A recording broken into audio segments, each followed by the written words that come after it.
హే నేను వచ్చేసాను. Welcome to my channel mom's world kitchen. నేను మీ ఆంధ్ర ముద్దు బిడ్డని, తెలంగాణ కోడల్ని.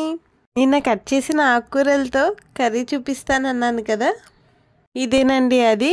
టేస్టీగా హెల్దీగా నాన్ వెజ్ కర్రీ. సోయకూర, చుక్కకూర, చిన్న మెంతం కూర 3 కలుపుకుని వండుకునే ఈ కర్రీ నోటికి పుల్లగా చాలా టేస్టీగా ఉంటుంది.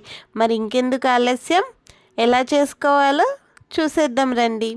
ముందుగా స్టవ్ వెలిగించుకుని కుక్కర్ని పెట్టుకుని మంటని మీడియం ఫ్లేమ్లో అడ్జస్ట్ చేసుకోండి.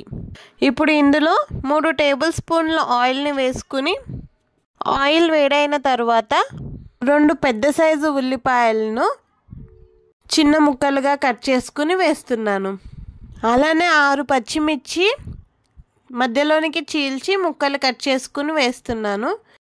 మొత్తం కలుపుకుంటూ ఉల్లిపాయ ముక్కలు గోల్డెన్ బ్రౌన్ కలర్ వచ్చే వరకు ఫ్రై చేసుకోండి. ఉల్లిపాయ ముక్కలు సరిగ్గా వేగకపోతే కూర తీపి వచ్చేస్తుంది. సో గోల్డెన్ బ్రౌన్ వచ్చే వరకు ఫ్రై చేసుకుని ఇందులో 2 స్పూన్ల ధనియాల పొడి, 1 స్పూన్ జీలకర్ర పొడి వేసుకుని మొత్తం కలిసేలాగా బాగా కలుపుకోండి.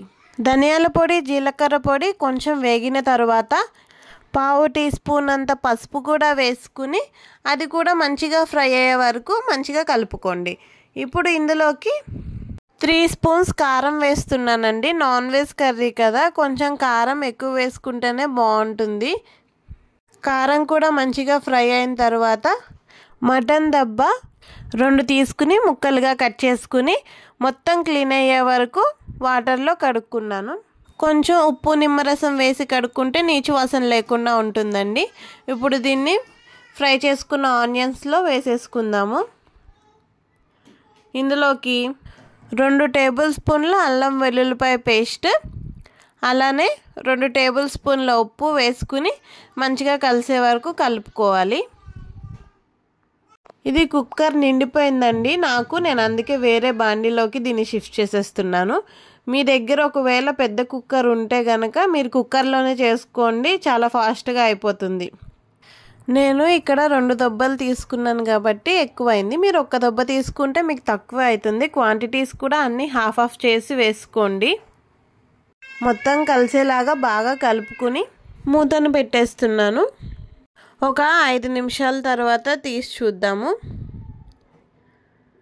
ఇప్పుడు ఇందులోకి తొక్కు తీసి చిన్న ముక్కలుగా కట్ చేసుకున్న 5 టమాటాలను వేస్తున్నాను. టమాటాలు వేయడం వలన టేస్ట్ చాలా బాగుంటుందండి. ఇప్పుడు మనకి టమాటా మగ్గే వరకు మూత పెట్టుకోవాలి. టమాటా మగ్గిందండి. ఇప్పుడు ఇందులోకి 3 కట్టలు సోయకూర, 3 కట్టలు చిన్న మెంతం కూర, చుక్కకూర 6 కట్టలు తీసుకుంటున్నానండి, ఎందుకంటే మనకు చుక్కకూర టేస్ట్ కదా. మొత్తం నీట్గా కడుక్కొని కట్ చేసుకుని వేసుకోవాలి. అలానే కొంచెం కరివేపాకు కూడా వేసుకుని మొత్తం బాగా కలిసేలాగా కలుపుకొని మళ్ళీ మూతను పెట్టుకుందాం. ఒక 5-10 నిమిషాల తర్వాత మూత తీసి చూస్తే చూసారు కదా ఎంత మంచిగా ఉడికిందో. దొబ్బ ఎప్పుడూ కూడా ఇలా ఎక్కువగా అవుతుందండి. సో మీరు అందుకే కొంచెం పెద్ద సైజు గిన్నెలనే తీసుకోండి వండుకునేటప్పుడు. ఇంకా కొంచెం కుక్ అవ్వాలి. సో నేను ఇంకొక 5 మినిట్స్ మూత పెట్టి వెయిట్ చేస్తాను. ఇప్పుడు మూత తీసి చూద్దామండి. కుక్ అయిపోయింది కదా. ఇందులోకి గరం మసాలా అండి, హోమ్మేడ్ గరం మసాలా చూపించాను కదా, అదే వేస్తున్నాను. కలుపుకుని 5 నిమిషాలు ఉడికిన తర్వాత స్టవ్ ఆఫ్ చేసుకుని కట్ చేసుకున్న కొత్తిమీరతో గార్నిష్ చేసుకుంటే హెల్దీ అండ్ టేస్టీ మటన్ దబ్బ కూర అయితే రెడీ అయిపోతుందండి. ఇలా ఒక్కసారి ట్రై చేయండి, ఎప్పుడు ఇలానే ట్రై చేస్తారు.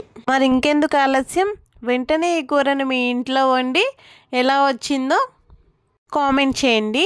అలానే వీడియో నచ్చితే లైక్ చేయండి. మరిన్ని రెసిపీస్ కోసం మన ఛానల్ని సబ్స్క్రైబ్ చేయడం మాత్రం మర్చిపోకండి. ఇలాంటి మరెన్నో టేస్టీ వంటకాలు మన ఛానల్లో చాలా ఉన్నాయండి. ఒకసారి వెళ్ళి అవి కూడా చెక్అవుట్ చేసేయండి. ఇక ఉంటానండి, బాయ్.